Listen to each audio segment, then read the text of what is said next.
So, welcome to another episode of the Data Standard podcast experience. And I'm very happy today to welcome Rodney Sappington to the program. We're going to dive into some very interesting topics today. So, Rodney, we're very happy to have you here today. Welcome to the program. Well, thank you. Thank you, Matthew. Excited to be talking with you and having some chance to discuss data science, AI, and some of the work I'm doing in nanotechnology. So I'll start with my background. Absolutely. I'd love to hear about that. Yeah. I know there's perhaps typical journeys as a data scientist, engineer, ML engineer, researcher.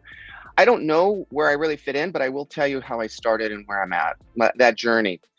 So in fact, my education started in the arts. And I was working in not only just installation work, but all kinds of various video, but also programmable environments.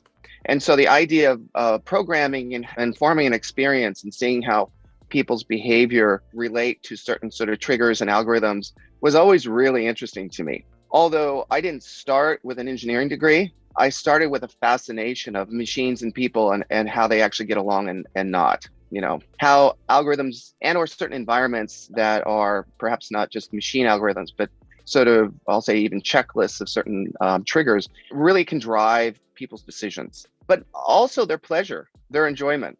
And so I started there at Arts, had a journey as an artist. And I have to say, even today, a lot of the way I think, a lot of the way I try to solve problems is in that sort of nonlinear, or I'd say more a sort of seminar creative, very team-oriented environment where it's not top down or even bottom up, but some sort of blend of us coming together to really see dimensionally what a problem is.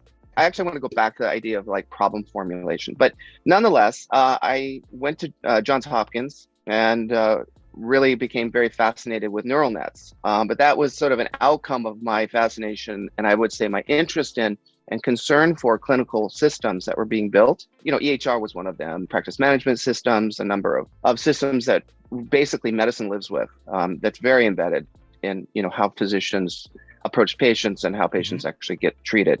So, but I started from the backside. What I mean, I started with interviewing and understanding how automation either improves or doesn't improve the encounter between patient and physician, or between treatment protocol or clinical pathway. So I didn't come initially from an engineering perspective that I built something and then, oh my gosh, here it's going forward and these are my users and these are my version upgrades and so forth. I came from the perspective of, much more human-centered and really understanding how algorithms, but also even, UI and UX could suppress or elevate someone's care.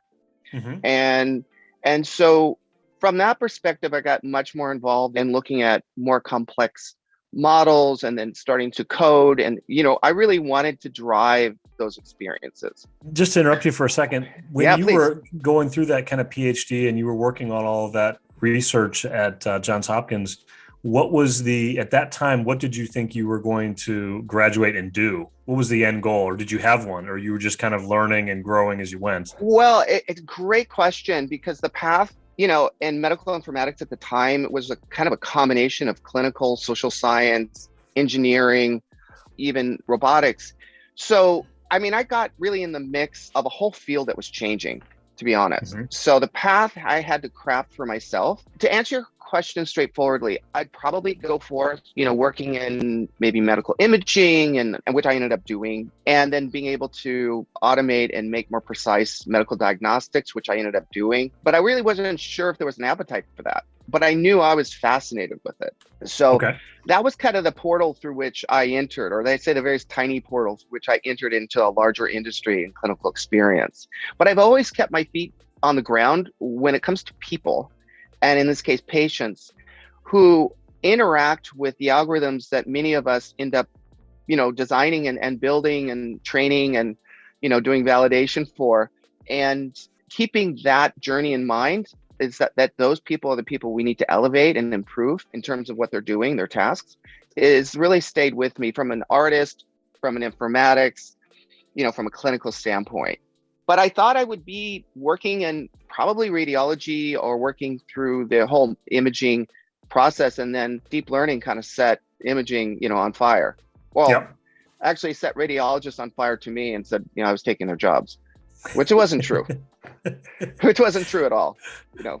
So they were talking to the wrong guy, because I was all for, again, good decisions, support, augmentation, not replacement, putting people on the street, a machine does your job. I wasn't Sure. in, so there was a lot of bad press at that time. There's like 2014 around, and I wouldn't say bad press, I would say inaccurate press about how algorithms were just already have arrived. And why would a radiologist even like sit in front of a CT and even do the work when our algorithm can do it? We know that those are so inaccurate. There is some accuracy there, but not in the sense of replacing clinical experts. It's a partnership. Yep. Okay. So then I'll just add one more point and then pause, is that from there, I built, clinical practices and went on to work for, with a company called Analytic. I was very aware of, I was one of the first members there, really aware of, deep learning's power. Of course, it was at that time just classifying cats and dogs, and bumpers and cars and all that. But I remember walking through RSNA, one of the large conferences, global conference, with basically looking at cats and dogs and classifying literally right in front of them. And they were like, how does this apply to lung cancer? I said, well, next year, wait. They said, well, that's cats and dogs. They didn't understand what a neural net can do. Yep. It basically, some of the auto feature engineering that's involved and some of the complex, transformations that they just weren't exposed to it. I think it was 1 year or 2 years later, the entire conference was dedicated to AI almost. So I think my journey has been arriving at some points at the right time, but in doing so, it's also a painful time. I don't mean painful to me personally, but painful because it takes a lot of education to bring the data science, the business, the clinical, and also users together in a way that actually design not just complex models, but models that are meaningful. You don't have to be complex. You have to do what's right, what's efficacious. So then I went on to ZS Associates and really helping to drive pharma R&D for like the top 30 pharma companies. One of the things that afforded me was really to get a really great landscape of how therapeutics, how data science was really being used and scaled to deliver drugs to the right patients at the right time, very precise, to things such as solid tumors, to reduce those tumors and or early diagnostics or early diagnosis. There's a lot of different areas in which data science helps in the R&D process for pharma, but a lot of the perspective I gained, I would have never been able to gain in 20 years. And I did that 2.5 years, and that was seeing cross-functional teams built and work. And I just tell all of my data science colleagues here on this, is that it's the cross-functional team that wins. Now, of course, that team has to like each other and work hard and be motivated, right? So all those things are important, but I was a big advocate for upstreaming the data scientists at the most earliest conversations, so that when there's business, when there's clinical, there's a PI, that the data science is right there at the table. So I want to just talk about that a little bit, and then I'll sort of share where I'm at today. Okay. So, this journey that I'm trying to lay out is a journey where there has often been different languages to have to translate. Like I said, clinical, I'm talking about different domain expertise type languages that from a data scientist standpoint, you're only one of those domains in the room. But as a data scientist today, you have to be the glue that holds those domain perspectives together to actually help to formulate the right problem at scale, or the right problem that needs to get addressed, or both.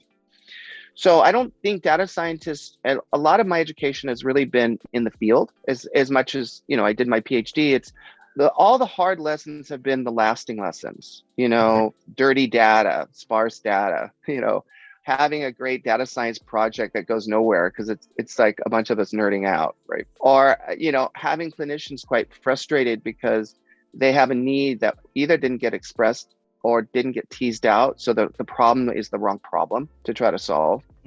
So one of the perspectives I gained in, large consulting was really how to connect the dots across problems and teams, that you focus on the right problem. And a lot of business and clinical problems may come to a data scientist way downstream, number one, or two, they come to already handing off the data science problem to the data scientist. Mm-hmm. Yeah, I want you to do some deep learning for us, and Well, you're like why? Like, can you tell me why? And then it gets interesting. I think that's a really interesting point, because one thing that we talk about a lot in the data science community is that there's a lot been written around the fact that most AI initiatives fail. And you can read 70-80% Absolutely. of AI initiatives fail. And I'm wondering, how much of that you have obviously a big emphasis on cross-functional teams, having a data scientist having a seat at the table from the beginning. I mean, are those, the data science should be the glue. So in your mind, are those some of the key reasons why so many initiatives are failing right now? And is that kind of the paradigm shift maybe that a lot of organizations need to have in terms of how they utilize and leverage their data science teams? Yeah, I think so. And I mean, it even gets to structural, when we're still, in COVID. So, a lot of people are working remote, but even I would see this from even an office and building standpoint. The data scientists were in their own area, Yep. You didn't see this kind of this pollination going on of cross functionality. Of course, we all would come together in different, boardrooms and whiteboarding sessions. But the point is that the data scientist has to be early. The problem needs to be defined with, like I said, cross-functional people there. And then the problem needs to be owned. Now, meaning that there needs to be buy-in once that problem is solved. So It's not just the data scientist's responsibility to be the only glue, but they do need to be far more sticky and adhesive in helping others understand the value of what they're doing and how it actually is going to scale and target a more successful outcome. Now, there's a problem of scaling with data science. I think that sometimes, I'm going to speak in pharma right now, is that once you get good validation scores, and guys, everyone on this call knows this problem, how interpretable are your results? And who's doing the interpretation, to kind of bring that back? Or, validation score could say be translated simply into a false positive, false negative, for, diagnostic purposes. And how are those translations from data science to clinical or data science to business? Who takes that on? Because that's as important as the problem formulation early on to get the problem right.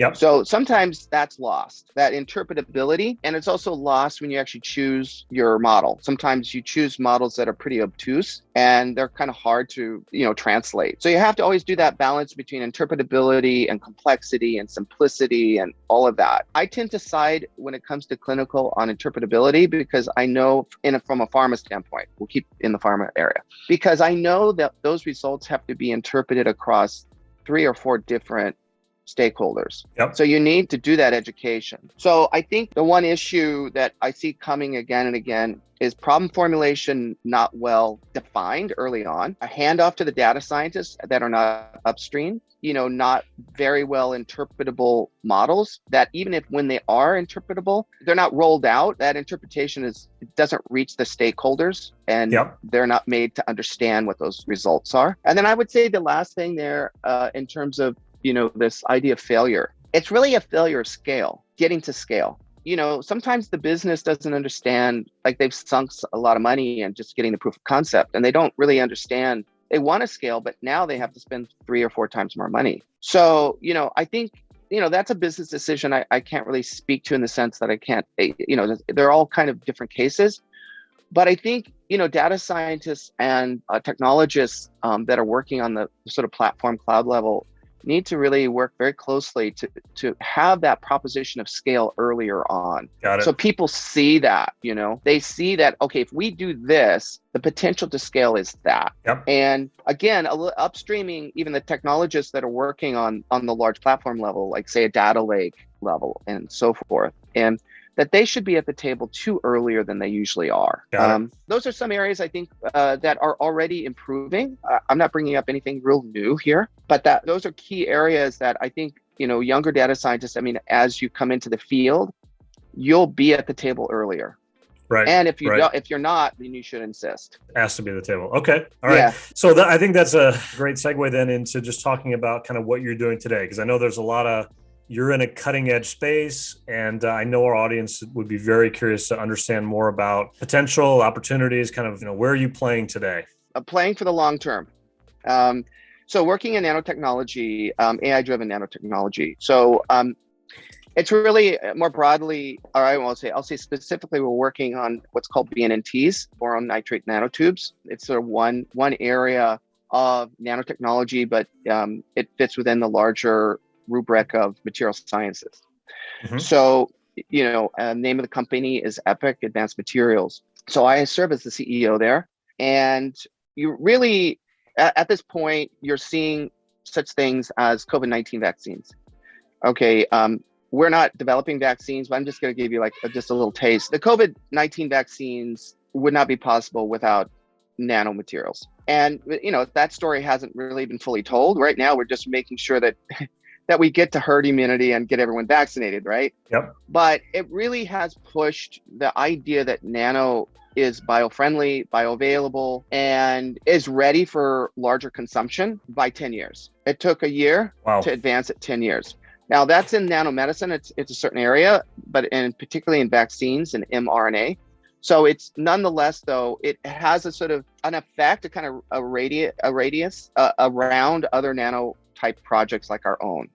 So what we're doing right now is building a manufacturing platform that's AI driven, that looks to kind of two things. One is continuous production at a large scale. Nanomaterials, BNNTs in particular, are hard to produce in any quantity. Mm-hmm. They're under high pressure circumstances, plasma technology, high heat, high pressure.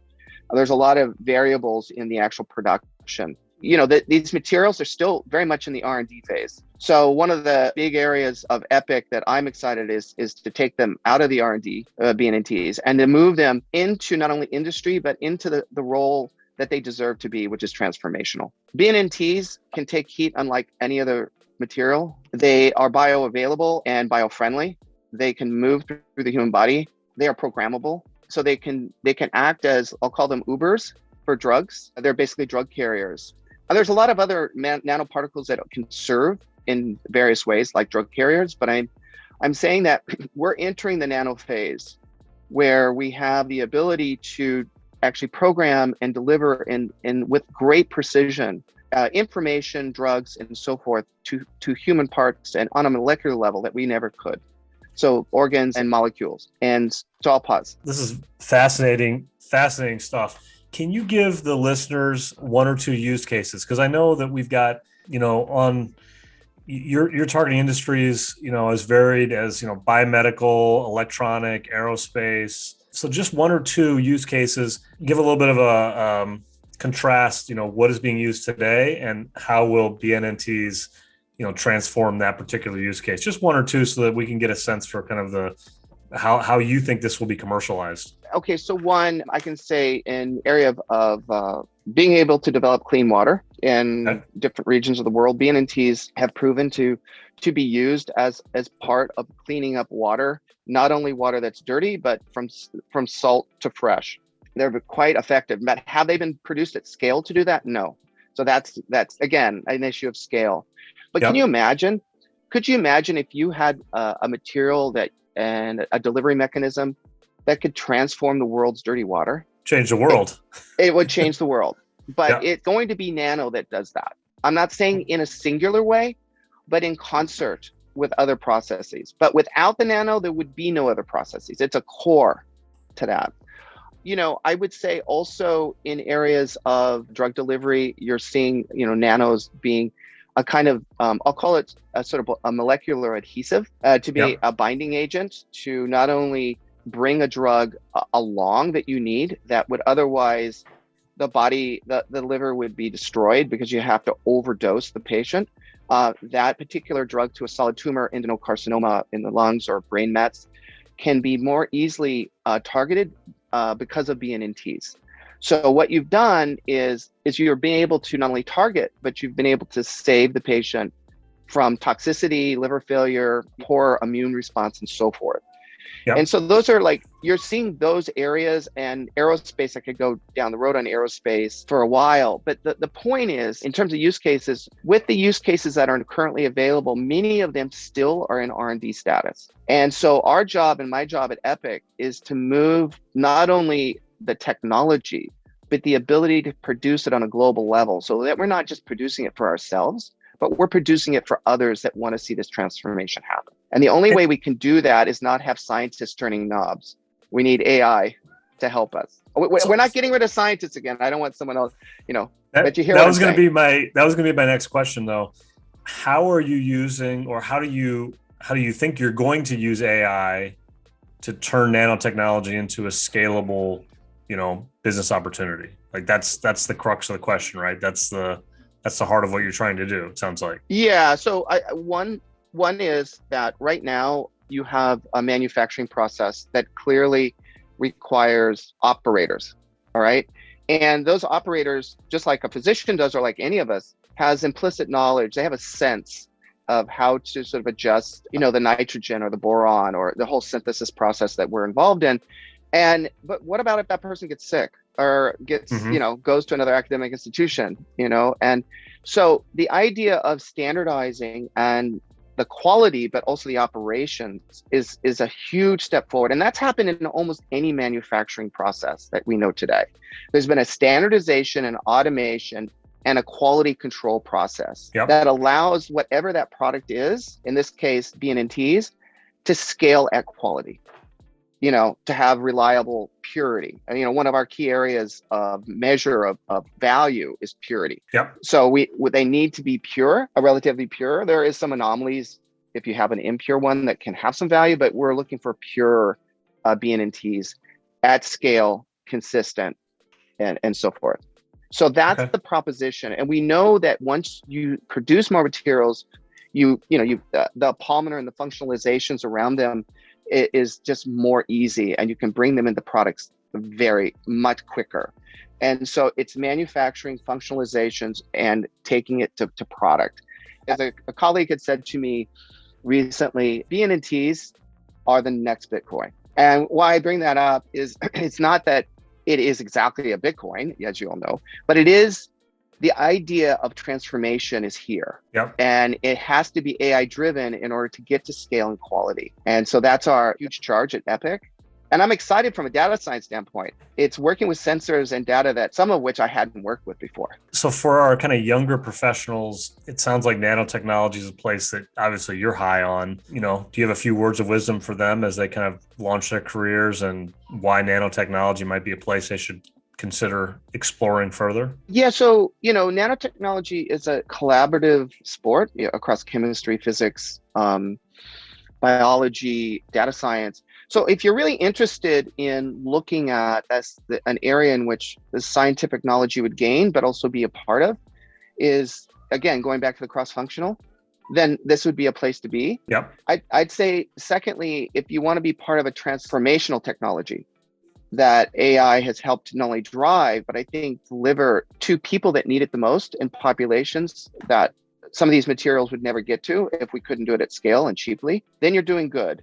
And then thirdly, if you really want to do something cool and, you really are interested in building models in which you can see the results pretty quickly, then it's also really, really great. Okay. Yeah. Okay. Yeah. So Rodney Sappington, Chief Executive Officer, Epic Advanced Materials. Rodney, if folks want to learn more about Epic, or if they want to reach out and network with you, what's the best way for them to do that? They can do via email. Okay. You okay to give your email out then? What's your email? Yeah. So it's rodney.sappington@epicbnnt.com. Okay. And Rodney, also the website, it looks like it's epicbnnt.com. Yeah. And okay. Stay tuned for that. That's getting a whole facelift. Fantastic. Rodney, I want to thank you again. This has been super interesting. I'm sure people are going to take you up and want to learn more. And we just appreciate you giving back to the data standard. Again, this is a community, and the whole goal is to kind of drive forth data science, AI, and ML technology. And so I think you're certainly on the cutting edge. So we appreciate kind of your time. I appreciate it, Matthew. I will mention one more thing. We're hiring. data Okay, scientist. that's fantastic. I'll make sure that that gets circulated inside of the community as well. Okay. Thank you again, Rodney. Okay. Thank you very much.